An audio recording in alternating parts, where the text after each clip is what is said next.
Assalamualaikum warahmatullahi wabarakatuh. Dalam episode ke-40 ini saya membawakan tema urgensi filsafat Islam.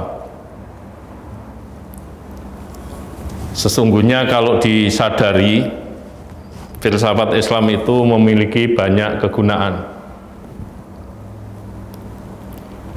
Muhammad Arkon menyatakan kita harus mengajarkan filsafat. Tanpa filsafat kita tidak mungkin bisa berpikir secara benar.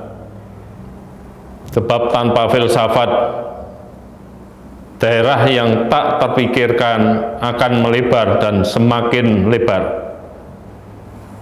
Filsafatlah yang membuat pikiran kita bekerja dan menghasilkan konsep-konsep baru.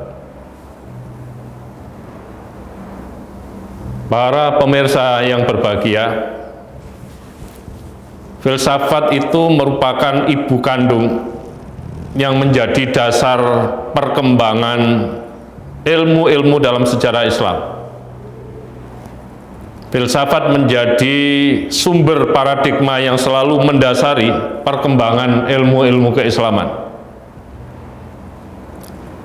Realitasnya, sains pada masa keemasan peradaban Islam itu dikembangkan oleh para filosof. Para filosof memiliki kontribusi besar dalam meracik ilmu-ilmu keislaman. Dari filsafatlah sesungguhnya prinsip logika berasal, yang belakangan ini menjadi soko guru metode saintifik.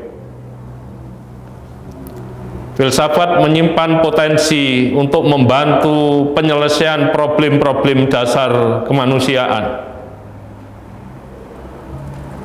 Filsafat sebagaimana sains dan yang lain telah memiliki sumbangan besar dalam memberikan solusi-solusi terhadap persoalan-persoalan yang dihadapi manusia.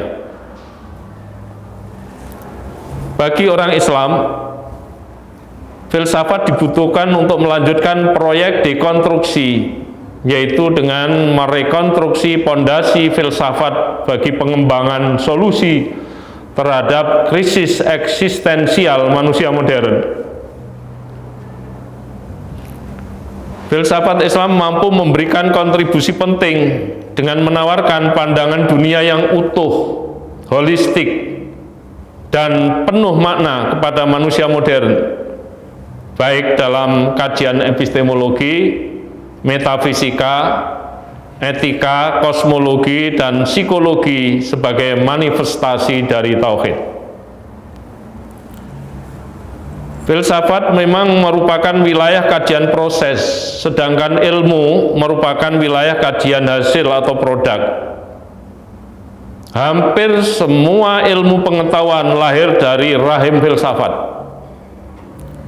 Karena itu, ungkapan kuno menyebutkan bahwa filsafat adalah mother of sciences, induk ilmu pengetahuan, atau queen of sciences, ratu ilmu pengetahuan.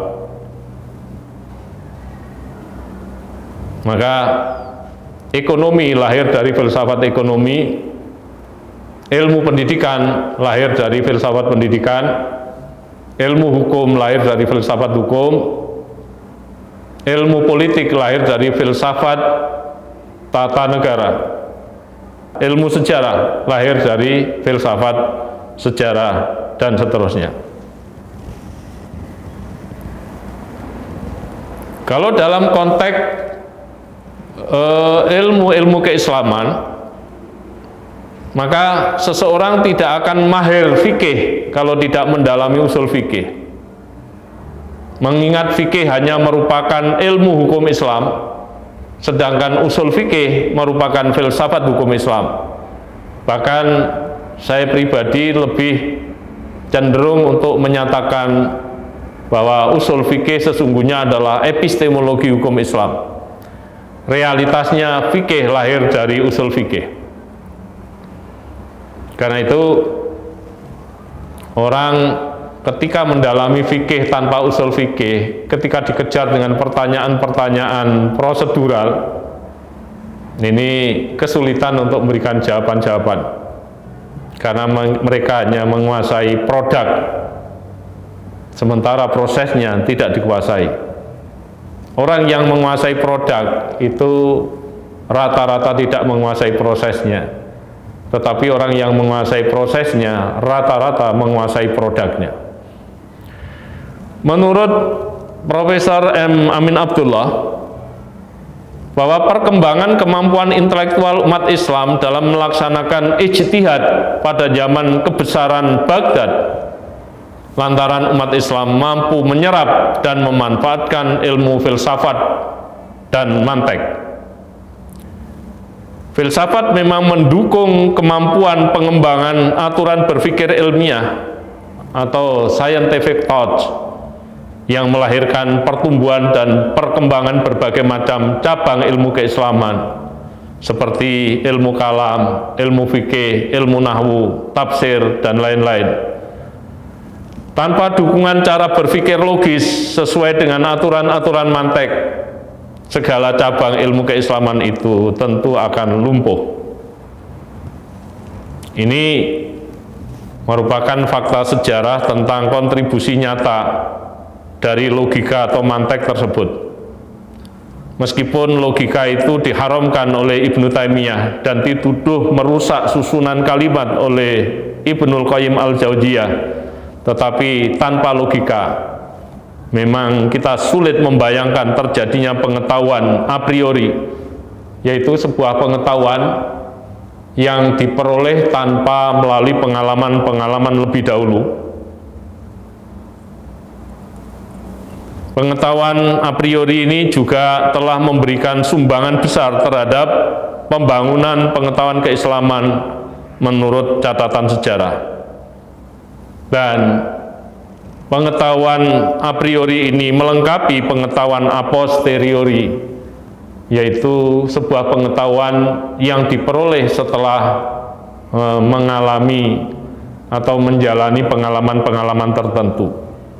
Jadi a priori itu sering dilawankan dengan a posteriori, tetapi menurut saya kedua-duanya memiliki sumbangan yang sangat besar dalam pengembangan ilmu pengetahuan, pengembangan teknologi, dan lebih luas lagi adalah pengembangan peradaban, termasuk pengembangan peradaban Islam.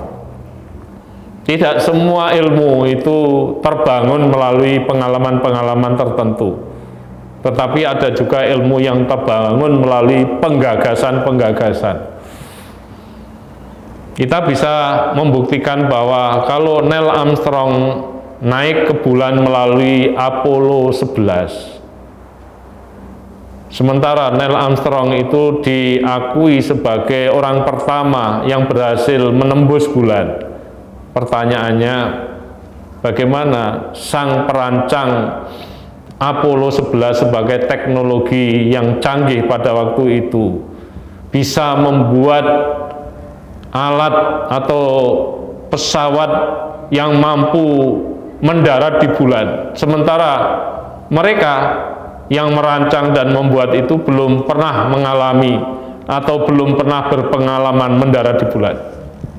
Nah, itulah sumbangan dari pengetahuan a priori, yaitu pengetahuan yang diperoleh tanpa melalui pengalaman-pengalaman. Artinya pengetahuan-pengetahuan yang diperoleh melalui gagasan-gagasan, pemikiran-pemikiran, ide-ide, dan lain sebagainya. Demikian yang bisa saya sampaikan. Ada seluruh kekurangan dan kelemahannya, saya mohon maaf. Saya akhiri, ihdinas siratal mustaqim, wallahul muwaffiq ila aqwamit thoriq. Assalamualaikum warahmatullahi wabarakatuh.